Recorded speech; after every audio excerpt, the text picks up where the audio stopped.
Hello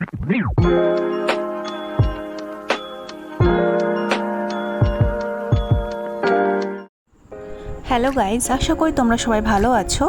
আজকে তোমাদের সাথে শেয়ার করব অন্নপূর্ণা মায়ের মন্দিরের একটা ছোট্ট ভিডিও। আমি অন্নপূর্ণা মায়ের মন্দিরের সামনে চলে এসেছি। এবার মন্দিরের ভেতরে আমি ঢুকছি। দেখতে পাচ্ছ মন্দিরটা কিন্তু খুব সুন্দর, পুরো দক্ষিণেশ্বরের মতন মন্দিরটা দেখতে।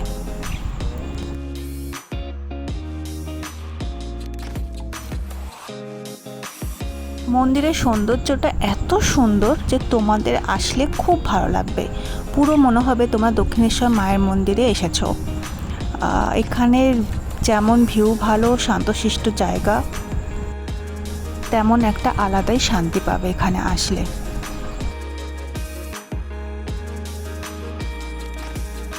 ভিডিওটা দেখার পর প্লিজ লাইক, শেয়ার আর সাবস্ক্রাইব করতে ভুলো না আমার চ্যানেলটিকে।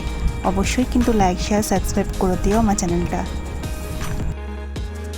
এটা হচ্ছে মায়ের মেন মন্দির, যেখানে মায়ের পুজো হয়। অন্নপূর্ণা মায়ের মূর্তি, এটা আমি খুব ভালোভাবে তোমাদের দেখাতে পারলাম না। এবার আমি চলে যাচ্ছি ধ্যান ঘরের সামনে। ওখানেও কিছু ভগবানের মূর্তি আছে।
এটা হচ্ছে ধ্যান ঘরের ভেতরটা, খুব সুন্দর, শান্তশিষ্ট। এখানেও তোমরা কিছুক্ষণ বসে থাকতে পারবে, খুব ভালো লাগবে।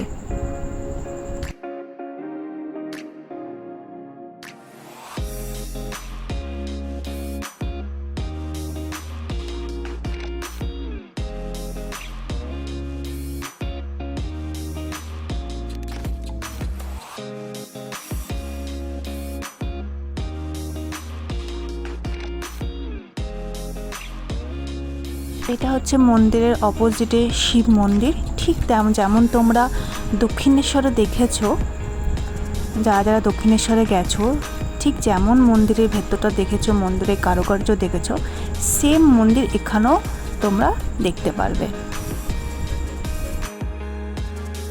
যাদের বাড়ি অনেক দূরে, যারা হয়তো দক্ষিণেশ্বর মায়ের মন্দিরে অত দূরে যেতে পারছো না, তারা কিন্তু এই মন্দিরে এসে আসতে পারো, কারণ এটা ব্যারাকপুর স্টেশন থেকে খুবই কাছাকাছি।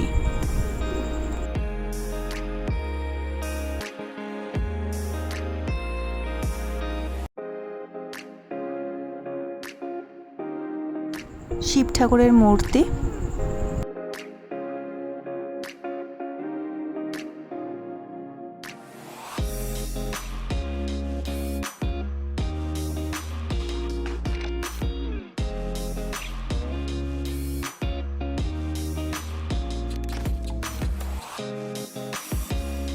মূর্তির সামনে বসে কিছুক্ষণ পুজো করে নিলাম, একটু নমস্কারও করে নিলাম ভালোভাবে।